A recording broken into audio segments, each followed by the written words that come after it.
Hello everyone, hope you are keeping well. This is Vishal Masi and welcome back to my channel Economic Sites. And today we are going to cover very important three curves, that is total cost, total variable cost and total fixed cost. देखिए बहुत बच्चों को इसमें doubts रहता है, ठीक है. And this video is going to be very beneficial for CBSE as well as for ISC students. Okay, it is very important for both of them. Okay, तो बहुत बच्चों को इसमें बेसिकली डाउट्स रहता है कि ये होता क्या है, ये क्यों ऐसे बनते हैं, इनका कर्व ऐसा क्यों होता है, फिक्स्ड कॉस्ट स्ट्रेट क्यों रहता है, ये पैरेलल क्यों रहते हैं, या मतलब इनकी सेम डिस्टेंस क्यों रहती है. तो सारी चीज़ें आपकी मैं क्लियर कर दूंगा. ओके, आपके सारे कंसेप्ट्स क्लियर कर दूंगा. बेसिकली इस वीडियो को देखने के बाद आपको ये टोटली आपको रटने की जरूरत नहीं है, आपको वैसे ही समझ आपको आ जाएगा. देखिए इसको समझने से पहले, क्योंकि सिंस ये कॉस्ट कर्व्स हैं, तो आपको थोड़ा सा आपको कॉस्ट थ्योरी के बारे में पता होना चाहिए. तो कॉस्ट थ्योरी क्या कहती है? कॉस्ट थ्योरी आप दो तरीके से पढ़ सकते हैं बेसिकली. एक होता है आपका शॉर्ट रन, एक होता है आपका लॉन्ग रन. ठीक है, तो ध्यान रखिएगा शॉर्ट रन के अंडर ही आपका फिक्स्ड कॉस्ट वेरिएबल कॉस्ट आता है. ठीक है, लॉन्ग रन के अंडर आपका सिर्फ आपका वेरिएबल कॉस्ट ही आता है. ठीक है, इसमें फिक्स्ड कॉस्ट से हमें कोई भी मतलब नहीं है. तो फिलहाल यहां पे हम सिर्फ और सिर्फ बात करने वाले हैं शॉर्ट रन में. तो आप आपको शॉर्ट रन देखिए, क्योंकि शॉर्ट रन ही आपका ज्यादा इंपॉर्टेंट है. And basically this most of the questions are asked on the basis of short run only. मैं थोड़ा सा आपको लॉन्ग रन भी एक्सप्लेन कर दूंगा, बट ज्यादातर हम फोकस शॉर्ट रन में करेंगे. तो शॉर्ट रन क्या होता है? शॉर्ट रन ये होता है कि इसमें आपके दो तरह के फैक्टर्स आपको होते हैं. एक फिक्स्ड फैक्टर, तो फिक्स्ड फैक्टर पे कॉस्ट लगने वाला आपका होता है टोटल फिक्स्ड कॉस्ट. ठीक है, एक दूसरा फैक्टर होता है आपका वेरिएबल फैक्टर. ठीक है, तो उस पे जो कॉस्ट लगता है वो होता है आपका टोटल वेरिएबल कॉस्ट. तो आपको दो चीजें समझ में आ गई. ठीक है, कि कॉस्ट कर्व सबसे पहले हम किस में पढ़ते हैं, शॉर्ट रन में, लॉन्ग रन पे, या हम सिर्फ और सिर्फ शॉर्ट रन पे ध्यान देने वाले हैं. अब शॉर्ट रन को क्यों शॉर्ट रन बोला जाता है? क्योंकि इसमें दो तरह के कॉस्ट इंक्लूड करते हैं. एक तो टोटल फिक्स्ड कॉस्ट और एक दूसरा total variable cost. Total fixed cost क्या होता है? जो फिक्स्ड फैक्टर्स पे हम लगाते हैं जिसको आप चेंज नहीं कर सकते. जैसे आपके बिल्डिंग हो गई, ठीक है, आपके बहुत बड़ा जो इंफ्रास्ट्रक्चर हो गया, आपकी लैंड हो गई, इसको आप जल्दी से जल्दी चेंज नहीं कर सकते हैं. तो आपके ये फिक्स रहते हैं प्रोडक्शन में. तो उस पे जो कॉस्ट लगता है वो आपका फिक्स्ड कॉस्ट होता है. और जो वेरिएबल कॉस्ट होता है, डे टू डे एक्सपेंसेस है, जैसे रॉ मटेरियल हो गया, लेबर पे कॉस्ट हो गया, वो आपका होता है, उसका जो टोटल कॉस्ट है, उस पे जो कॉस्ट लगने वाला टोटल कॉस्ट क्या होता है? Total variable cost. और बेसिकली इन दोनों का समेशन क्या होता है? आपका टीसी. तो टीसी क्या होता है? TC equal to TVC plus TFC. मतलब एक तरह का टोटल कॉस्ट क्या है आपका? बेसिकली जो डे टू डे आपके एक्सपेंसेस है प्लस फिक्स्ड कॉस्ट, जो भी आपने इंफ्रास्ट्रक्चर पे लगाया है ना, आपने बिल्डिंग पे लगाया, आपने जो जमीन है आपकी, उस पे जो है आपका बेसिकली जो कॉस्ट है, उसका कॉस्ट है, वो सारा मिलके आपका क्या हो जाएगा? टोटल कॉस्ट हो जाएगा. ठीक है, अब यहाँ पे दूसरा क्वेश्चन ये होता है कि इसके कर्व ऐसे क्यों होते हैं, ऐसे क्यों होते हैं, ऐसे क्यों होते हैं. देखिए इसको समझने से पहले आपको क्या करना पड़ेगा? इसका शेड्यूल समझना पड़ेगा. तो मैं आपको एक शेड्यूल, छोटे से शेड्यूल से एक्सप्लेन कर दूंगा, उससे आपको ये सारी चीजें क्लियर होने वाली हैं. तो देखिए सबसे पहले क्या है? Quantity of output. तो कॉस्ट कब लगेगा? जब आप कुछ आउटपुट प्रोड्यूस करेंगे. तो वो यहाँ पे हमने मान लीजिए क्रोनोलॉजिकल ऑर्डर में 0 1 2 3 4 5 6 ले लिया. ठीक है, जब आप जीरो आउटपुट प्रोड्यूस, मतलब कुछ प्रोड्यूस नहीं कर रहे, तो आपका टोटल फिक्स्ड कॉस्ट फिर भी आपका 100 है. टोटल वेरिएबल कॉस्ट 0 रहेगा और टोटल कॉस्ट 100 रहेगा. देखिए अब मेरी बात ध्यान समझिएगा, बहुत प्रैक्टिकली सोचिए. मान लीजिए आपने कोई स्कूल ओपन किया. ठीक है, आपने क्या किया? स्कूल ओपन कर दिया. ठीक है, लेट सपोज अब स्कूल ओपन करेंगे तो ऑब्वियसली बात है, इस पर जो खर्चा इनिशियली आएगा वो आप क्या होगा? फिक्स्ड कॉस्ट होगा. ठीक है, तो इवन अगर स्कूल में एक भी बच्चा एडमिशन नहीं लेता है, फिर भी कोई ना कोई खर्चा तो रहेगा ही रहेगा.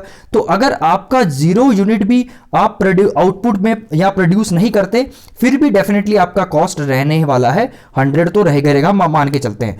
और शॉर्ट रन है, और शॉर्ट रन में हम ये मान के चलते हैं कि हम फिक्स्ड कॉस्ट को बदल नहीं सकते हर यूनिट ऑफ आउटपुट में, है ना. मतलब अब जब दूसरा प्रोड्यूस करना है, हम इसे बढ़ा नहीं सकते, कम नहीं कर सकते. तो बेसिकली शॉर्ट रन में आपको ध्यान रखना है, जो फिक्स्ड कॉस्ट है वो हमारा सेम रहने वाला है. ठीक है, ये इसकी एक तरह का क्या कह सकते हैं, इसका एक रूल होता है, या आप कह सकते हो शॉर्ट रन में आपका जो टोटल फिक्स्ड कॉस्ट है वो आपका कांस्टेंट ही रहता है. क्योंकि हमारे पास समय बहुत कम है, टाइम हमारा पीरियड कम रहता है, इसलिए हम फिक्स्ड कॉस्ट को जल्दी से जल्दी ज्यादा इंक्रीज नहीं कर सकते. ये इकोनॉमिक्स मान के चलती है. ठीक है, तो अब ऑब्वियसली आप समझ में आ गए होंगे कि आपके जीरो आउटपुट में आपका जो फिक्स्ड कॉस्ट है वो 100 क्यों है. देखिए वेरिएबल कॉस्ट क्या है? वेरिएबल कॉस्ट क्या है? जब आप क्या करते हैं, बेसिकली जब कुछ प्रोड्यूस करते हैं तब उस पे जो खर्चा आता है, जैसे आपका रॉ मटेरियल हो गया, ठीक है, आपका लेबर कॉस्ट हो गया, ठीक है। तो वो सारी आपकी चीजें क्या इंक्लूड करती है, टोटल वेरिएबल कॉस्ट। तो जब कुछ आपने प्रोड्यूस ही नहीं किया तो आपका कोई वेरिएबल कॉस्ट होगा, नहीं होगा, ठीक है। अब बची बात टोटल कॉस्ट की, तो टोटल कॉस्ट मैंने आपको बता रखा है। टोटल कॉस्ट क्या होता है आपका, टीएफसी प्लस आपका टीवीसी। तो मतलब टीएफसी क्या है आपका 100, ठीक है, और आपका टीवीसी क्या है 0। तो बेसिकली आपका टीसी क्या आ गया, 100 आ गया, है ना। यही तो फॉर्मूला होता है टीसी का, मतलब TFC plus TFC plus sorry TVC. तो ये आपका फॉर्मूला बेसिकली क्या होता है, टीसी का होता है। वही देखिए हमने इसको ऐड कर दिया, हमारा ये क्या आ गया, 100 आ गया, ठीक है। अब मान लीजिए हमने फर्स्ट यूनिट ऑफ एक कुछ चीज प्रोड्यूस करते हैं तो फिक्स्ड कॉस्ट हमारा सेम ही रहेगा, ठीक है। टोटल वेरिएबल कॉस्ट हमारा क्या है 50। हमने जब फर्स्ट यूनिट प्रोड्यूस किया, हमारा जो एक्स्ट्रा कॉस्ट लगा 50 लगा, तो टोटल कॉस्ट कितना हो गया 150। दूसरे पे क्या लगा, फिर 100, ये 100 देखिए कांस्टेंट ही रहेगा, फिर 70, फिर 80, फिर 105, फिर 135, फिर 170। तो जब इसे आप टोटल करेंगे 170, 180, 205, 235 and 270, so you will get this total cost. अब आपको समझ में आ गया होगा बेसिकली इस पूरा ये कंसेप्ट। अब आप बोलेंगे सर ये एस शेप्ड क्यों होता है, जो हमारा देखिए अब टीसी कर्व कभी भी जीरो नहीं हो सकता। जीरो क्यों नहीं हो सकता, वेरी सिंपल, क्योंकि टीसी किससे मिलके बनता है, टीएफसी प्लस टीवीसी। तो टीएफसी हमारा क्या जीरो हो सकता है, कभी नहीं हो सकता। मैंने बोला था जीरो पे भी हमारा का क्या होगा, कुछ ना कुछ फिक्स्ड कॉस्ट होगा। तो बेसिकली अगर अब ये जीरो हो जाता है, टीएफसी अगर जीरो भी हो जाता है, फिर भी कुछ ना कुछ तो रहेगा। इसलिए टीसी हमारा कभी भी ऊपर से शुरू होता है, यहां से कभी भी जीरो से शुरू नहीं होगा। तो आप देख पा रहे हैं हमारा जो टीसी है वो ऊपर से शुरू हो रहा है ना, यहां से शुरू नहीं हो रहा। अब वही बात करें हम टोटल वेरिएबल कॉस्ट की, टोटल वेरिएबल कॉस्ट हमारा क्या है, जीरो से शुरू हो रहा है। देखिए जब जीरो आउटपुट है तो इसका टोटल वेरिएबल कॉस्ट जीरो है, इसलिए इसका कर्व जो है आपका ओरिजिन से शुरू होता है, ठीक है। मेरी बात समझ में आ गई। और जो टोटल फिक्स्ड कॉस्ट है आपका वो कांस्टेंट रहता है। हम ये मान के चलते हैं कि शॉर्ट रन प्रोडक्शन में तो हमारा जो कॉस्ट है, जो टोटल फिक्स्ड कॉस्ट है वो हमारा सेम ही रहेगा, कोई भी कितने भी आउटपुट प्रोड्यूस कर लीजिए, तभी तो उसे शॉर्ट रन माना जाता है ना, क्योंकि आप फिक्स्ड कॉस्ट को कांस्टेंट रखा जाता है, मतलब उसे चेंज नहीं कर सकते हैं, तभी तो उसे शॉर्ट रन माना जाता है, ठीक है। तो इसलिए इसका जो फिक्स्ड कॉस्ट है आपका, जो स्ट्रेट लाइन से यहाँ पे 100 था, तो 100 से हम यहाँ पे डिनोट कर देते हैं, ठीक है। आपको ये तो अच्छे समझ में आ गया होगा, इस जगह पे कॉस्ट शो होता है और इस जगह पे ऑलवेज वाई एक्सिस पे आपका क्या होता है, आउटपुट शो होता है, तो इसमें कंफ्यूज मत होइएगा। अब ये देखिए इसमें जो गैप है, इन दोनों में गैप है, बेसिकली अगर इसको माइनस करूंगा, टीसी माइनस टीसी करूंगा, टीसी माइनस अगर मैं टीवीसी कर दूंगा, तो आपका सिंपल सी बात है क्या आएगा, टीएफसी। इसलिए इन दोनों को जब माइनस करोगे तो आपका गैप क्या 100% किसके बराबर होगा, टीएफसी के बराबर होगा। और ये बिल्कुल सेम होगा, इस पॉइंट पे भी आपका सेम होगा, इस पॉइंट पे भी सेम होगा, इस पॉइंट पे भी सेम, इस पॉइंट पे भी, मतलब आपका ये बेसिकली क्या होगा, इक्वल लाइन, ये लाइंस जो होंगी इक्वल होंगी। क्यों, क्योंकि इसका जो डिफरेंस है वो तो सेम ही है, कांस्टेंट ही है, 100 100 100 100, है ना। हर जगह पे डिफरेंस आपको क्या है 100 देखने को मिलेगा, माइनस करके देख लीजिएगा, ठीक है।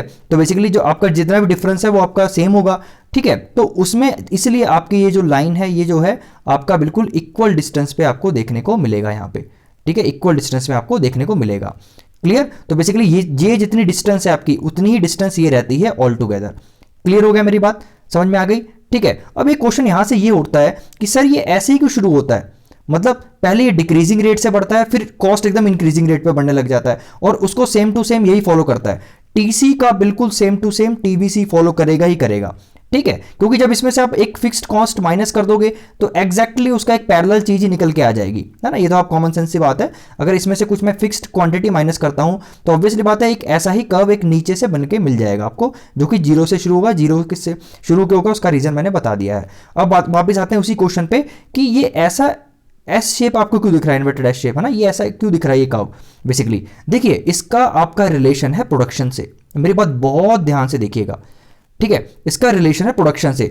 प्रोडक्शन की कितनी स्टेजेस होती हैं, 3 स्टेज होती है, हमने ये मानते हैं शॉर्ट रन में। क्या, सबसे पहले वो इंक्रीजिंग रेट पे बढ़ता है प्रोडक्शन हमारा स्टार्टिंग में, फिर क्या करता है, ठीक है, आपका क्या है डिक्रीजिंग रेट पे बढ़ता है, फिर आपका नेगेटिव रेट पे भी बढ़ सकता है, ठीक है। बेसिकली तो बेसिकली 3 स्टेज होती हैं आपकी, इंक्रीजिंग, डिक्रीजिंग और नेगेटिव। तो स्टार्टिंग में हमारा प्रोडक्शन क्या होता है, इंक्रीजिंग रिटर्न। देखिए इंक्रीजिंग रिटर्न का मतलब होता है जब हम अपने जो वेरिएबल कॉस्ट और फिक्स्ड फैक्टर्स है बेसिकली, या दोनों फैक्टर्स को हम, फिक्स्ड फैक्टर और वेरिएबल फैक्टर्स को बहुत अच्छे से यूज करते हैं, तो उससे हमारा क्या आता है, इंक्रीजिंग रिटर्न आता है। देखिए इंक्रीजिंग रिटर्न से समझ रहे, इंक्रीजिंग का मतलब ही क्या है, इंक्रीजिंग रिटर्न मतलब आपको रिटर्न्स अच्छे आ रहे हैं, मतलब आप अपने रिसोर्सेज जो है एफिशिएंटली यूज कर रहे हैं, इसलिए आपका कॉस्ट पहले धीरे से बढ़ेगा। ठीक है, देखिए इकोनॉमिक्स में ध्यान रखिएगा, जब कोई ग्राफ ऐसे बढ़ता है, ऐसे ऐसे करके ऊपर से नीचे आता है, तो ये हल्की रेट से बढ़ रहा है। अगर ये ऐसे बढ़ रहा है तो ये बहुत हाई रेट से बढ़ रहा है, ऐसे हल्की रेट से बढ़ता है और ऐसे बहुत हाई रेट से बढ़ता है। ठीक है, तो यहां आप देख पा रहे हैं कि यहां ऐसे बढ़ रहा है ना, ये कैसे बढ़ रहा है, ये आपका ये हल्की रेट से बढ़ रहा है और उसके बाद हाई रेट से बढ़ रहा है, तो इसको same to same TVC follow करेगा। तो ये इसका रिलेशन आपका प्रोडक्शन से है।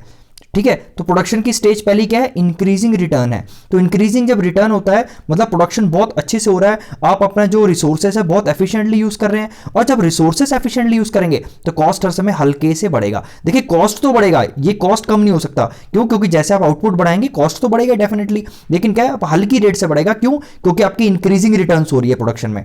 ठीक है, बाद में आपका डिक्रीजिंग रिटर्न होता है, जब मतलब प्रोडक्शन बढ़ तो रहा है लेकिन उसकी एफिशिएंसी धीरे धीरे कम होती जाती है, क्योंकि बहुत चीजें आ जाती हैं, बहुत सारा लेबर आने लगता है, हर चीजें आने लगती हैं, तो ऑब्वियसली बात है थोड़ी एफिशिएंसी में प्रॉब्लम आती है। ठीक है, एफिशिएंसी थोड़ी कम हो सकती है उसकी वजह से। ठीक है, तो उसकी वजह से हमारा कॉस्ट जो है आपको हाई देखने को मिलता है और ये धीरे धीरे बढ़ता जाता है with the increase in the output. तो अकॉर्डिंग टू द इकोनॉमिक्स इसका इसलिए आपका जो टीसी का कर्व शेप ऐसा होता है। ठीक है, जो उसका स्लोप होता है ऐसा, और सेम टू सेम आपका टीवीसी यही फॉलो करता है, और इन दोनों का गैप बेसिकली कांस्टेंट होता है। वो क्या होता है, हमारा TFC, which is all through the same level of output. तो बेसिकली ये था क्या, मैं फिर से बता दूं, ये बहुत बच्चे ये नहीं पता होता कि पढ़ क्या रहे हैं। ये है आपका शॉर्ट रन प्रोडक्शन। ठीक है, शॉर्ट रन प्रोडक्शन पे जो हमारा कॉस्ट लगा है, शॉर्ट रन कॉस्ट कर्व्स हैं ये। तो ये क्या है, basically short run cost curves.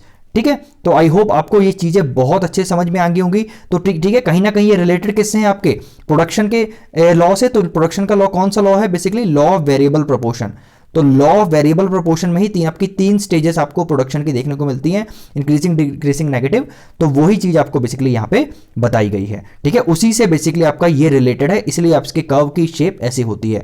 सो आपको बहुत अच्छे समझ में आ गया होगा, इसकी शेप समझ में आ गई होंगी। आई होप आपको बहुत अच्छे समझ में आया होगा लेक्चर। तो प्लीज डू कमेंट, अगर आप कमेंट करेंगे तो मैं सारे जितने भी ग्राफ्स है सबके लेक्चर्स बना दूंगा, शॉर्ट लेक्चर्स में आपको सारे ग्राफ्स एक्सप्लेन कर दूंगा, ताकि आपको जितने भी चीजें हैं वो क्लियर हो जाए। So thank you so much, God bless you.